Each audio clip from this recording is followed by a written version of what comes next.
Car दोस्तों, स्वागत है आप लोग के अपने यूट्यूब चैनल स्टडी पॉइंट 11 में। दोस्तों, एसएससी एमटीएस हवलदार परीक्षा 2022 के 25 जुलाई का सेकंड शिफ्ट का पेपर समाप्त हो गया और जितने प्रश्न मेरे पास अवेलेबल हैं सारे प्रश्न को हम लोग इस वीडियो में डिस्कस करेंगे। और जो फर्स्ट शिफ्ट का प्रश्न मुझे जब मैं वीडियो अपलोड किया पहले शिफ्ट का, उस समय जो प्रश्न मेरे पास अवेलेबल नहीं थे, लेकिन अब वो प्रश्न अवेलेबल हो गए हैं, तो हम लोग उस प्रश्न को भी इसमें देख लेंगे अंत में। तो चलिए शुरुआत करते हैं पहले प्रश्न से। उससे पहले आप लोग चैनल को सब्सक्राइब कर लीजिए और बेल आइकन को दबा लीजिए, क्योंकि दोस्तों 27 जुलाई के बाद से हम लोग एसएससी जीडी और रेलवे ग्रुप डी के प्रीवियस क्वेश्चन को देखने वाले हैं। तो चलिए देखते हैं पहला प्रश्न क्या पूछा गया था। पहला सवाल पूछा गया था, युवराज सिंह की आत्मकथा पुस्तक कौन है? तो याद रखेंगे the test of my life जो है ये युवराज सिंह की आत्मकथा है। और भारतीय क्रिकेटर युवराज सिंह ने अपनी किताब the test of my life में कैंसर से अपने संघर्ष की दास्तां को पेश किया था। और ये युवराज सिंह वही हैं जिन्होंने 2011 में भारतीय टीम को वर्ल्ड कप जिताया था और पूरे टूर्नामेंट में बेस्ट परफॉर्मेंस करके मैन ऑफ द सीरीज का खिताब भी इन्होंने जीता था। तो याद रखिए काफ़ी इंपॉर्टेंट ये प्लेयर है और इन्होंने ही 6 बॉल पर 6 छक्का इंग्लैंड के खिलाफ लगाकर रिकॉर्ड हासिल किए थे। अगला सवाल आपसे पूछा गया है, मास्टर ब्लास्टर किसको बोला जाता है? तो दोस्तों आप लोग को पता भी होगा, मास्टर ब्लास्टर सचिन रमेश तेंदुलकर को बोला जाता है। यही आपके ऑप्शन में था और यही आपका राइट आंसर भी था। तो मास्टर ब्लास्टर सचिन तेंदुलकर को बोला जाता है। और ये सचिन तेंदुलकर से एक फैक्ट और याद रखेंगे, दुनिया में जितने भी क्रिकेटर हैं उनमें सबसे ज़्यादा रन इन्होंने ही बनाया है और ये 1 नंबर पे है रन बनाने वाले अभी तक। अगला सवाल देखा जाए तो धौलावीरा कितने भागों में विभाजित है, ये आपसे सवाल पूछा गया था। तो दोस्तों धौलावीरा जो है मुख्यतः 3 भागों में विभाजित है, जिनमें एक दुर्ग भाग है, एक मध्यम नगर है और तीसरा निचला भाग है। तो इसका राइट आंसर था 3, जो कि आपके ऑप्शन में मौजूद था। अगला सवाल देख लेते हैं, अब तक कितनी बार जनगणना हो गई है भारत में? तो दोस्तों 2011 तक की बात करें तो भारत की जनगणना 15 बार की जा चुकी है, जबकि 1872 में यह ब्रिटिश वायसराय लॉर्ड मेयो के अधीन पहली बार कराई गई थी जनगणना। उसके बाद यह हर 10 साल यानी 10 वर्ष के बाद कराई जाती है। ये भी आप याद रखिएगा कि 10 साल पे जनगणना कराई जाती है। 2021 में होने वाला था, हालांकि कोरोना की वजह से रोका गया है, ये भी आप लोग याद रखेंगे। अगला सवाल देखा जाए, प्राण एवं दैहिक स्वतंत्रता का संबंध किस अनुच्छेद में है? तो दोस्तों प्राण और दैहिक स्वतंत्रता का अधिकार अनुच्छेद 21 में वर्णित है। और अनुच्छेद से तो लगातार एमटीएस ने सवाल पूछा और आप लोग का अभी तक एग्जाम नहीं हुआ है, तो आप लोग अनुच्छेद के बारे में थोड़ा सा जानकारी लेकर जाइएगा, क्योंकि काफ़ी इंपॉर्टेंट हो जाता है 1 से 2 प्रश्न आपके एग्जाम के लिए।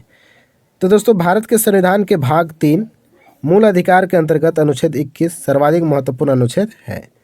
अगला सवाल देख लेते हैं क्या पूछा गया था, कवक की विशेषता कौन नहीं है? आपको 4 ऑप्शन थे, उसमें से एक कवक की विशेषता नहीं थी, ऐसा भी ऑप्शन में था।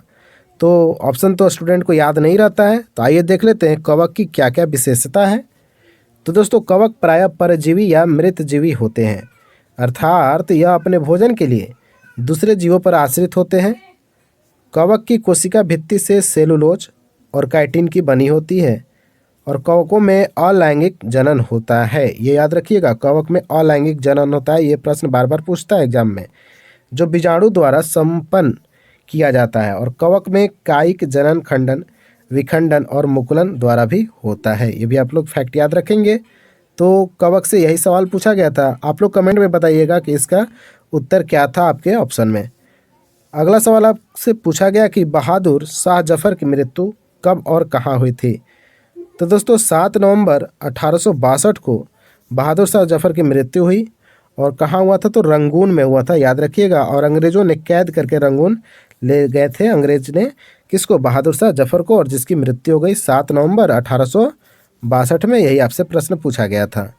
अगला सवाल पूछा गया था कि दोस्तों सांची कहाँ पर स्थित है? तो सांची जो है दोस्तों भारत के मध्य प्रदेश राज्य में स्थित है, जो रायसेन जिले में सांची नगर के पास एक पहाड़ी पर स्थित एक छोटा सा गांव है। और यह बेतवा नदी के किनारे भोपाल से लगभग 46 किलोमीटर पूर्वोत्तर में स्थित है तथा बेसनगर में विदिशा से 10 किलोमीटर की दूरी पर मध्य प्रदेश के मध्य भाग में ही यह स्थित है सांची। तो याद रखेंगे सांची कहाँ है?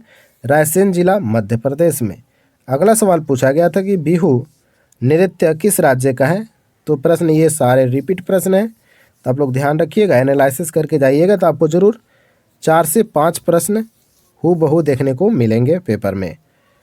तो असम का लोक नृत्य है बिहू, आप लोग को पता भी होगा, तो याद रखिएगा असम इसका सही उत्तर था।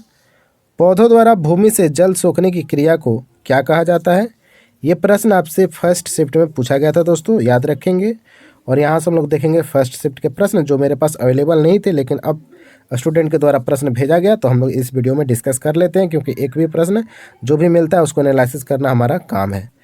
तो दोस्तों, पौधों में जल अवशोषण की क्रिया मूल रोमों द्वारा होती है और यह मूल रोम मिट्टी के कणों के संपर्क में रहते हैं तथा परासरण क्रिया से कोशिका जल का अवशोषण करते हैं। तो यही आपका सही उत्तर था, परासरण। याद रखेंगे, परासरण क्रिया के तहत पौधे भूमि से जल को सोख लेते हैं। प्रत्येक मूल रोम में एक रिक्तिका होती है जो कोशिका रस से भरी रहती है और मूल रोम का कोशिका द्रव्य एक प्रकार की अर्धपारगम्य झिल्ली का वर्णन करता है जिसमें होकर भूमि जल तथा लवण के आयन अंदर विस्तृत होते हैं। तो ये थे ऑप्शन। जो भी ऑप्शन था आप लोग कमेंट में बताइएगा कि इसका उत्तर क्या था। तो चंद्रमा पृथ्वी के चक्कर लगाने में कितना समय लेता है? तो याद रखेंगे 27 दिन का समय लेता है दोस्तों। चंद्रमा पृथ्वी के एक चक्कर लगाने में 27 दिन का समय लेता है। अगला सवाल पूछा गया कि इकोसिस्टम शब्द किसने दिया था? तो दोस्तों, पारितंत्र या इकोसिस्टम शब्द का सर्वप्रथम प्रयोग एजी टैंसले के द्वारा किया गया था 1935 में। 1935 में एजी टैंसले के द्वारा इकोसिस्टम शब्द का प्रयोग किया गया था। अगला सवाल देखा जाए, क्लैप योजना किस राज्य का है? CLAPP योजना जो है किस राज्य का है? तो दोस्तों, इसका सही उत्तर था आंध्र प्रदेश सरकार का क्लैप योजना है। क्लैप का मतलब क्या होता है दोस्तों कि क्लीन आंध्र प्रदेश, क्लैप का फुल फॉर्म। जगन्नाथ स्वच्छ संकल्पम कार्यक्रम शुरू करने का निर्णय लिया है और यह योजना जुलाई के महीने में शुरू होगी और गाँवों को साफ करने के लिए 100 दिनों का स्वच्छता अभियान 1 मई से शुरू होगा और राज्य में बेहतर सीवेज जल उपचार और ठोस अपशिष्ट प्रबंधन का भी योजना इसमें शामिल है। तो याद रखिएगा, क्लैप योजना जो है दोस्तों ये आंध्र प्रदेश सरकार से संबंधित है। तो ये था दोस्तों हमारे सेकंड शिफ्ट के सारे प्रश्न। आप लोग को वीडियो कैसा लगा आप लोग ज़रूर बताइएगा कमेंट बॉक्स में। और वीडियो अच्छा लगा, अच्छा तो लगेगा ही क्योंकि आपके एग्ज़ाम में काफ़ी मदद मिल रहा है, तो आप लोग चैनल को सब्सक्राइब जरूर कर दीजिएगा और वीडियो को शेयर आप लोग ज़रूर किया कीजिए दोस्तों, क्योंकि आप ही लोग सब कुछ हैं, शेयर कर सकते हैं, वीडियो को दूसरे स्टूडेंट के पास पहुंचा सकते हैं। क्योंकि मेरे पास सब्सक्राइबर बहुत सारे कम हैं, तो आप लोग मेरा मदद कर सकते हैं क्योंकि मैं भी आपका मदद कर रहा हूं। मिलते हैं नेक्स्ट शिफ्ट के साथ, तब तक के लिए जय हिंद जय भारत। आप लोग मन लगा कर पढ़ाई कीजिए और इस बार 2022 में कोई ना कोई जॉब पकड़ लीजिए, क्योंकि काफ़ी मुश्किल होने वाला है जॉब सिलेक्शन करने में। चलिए मिलते हैं नेक्स्ट वीडियो के साथ, तब तक के लिए जय हिंद जय भारत।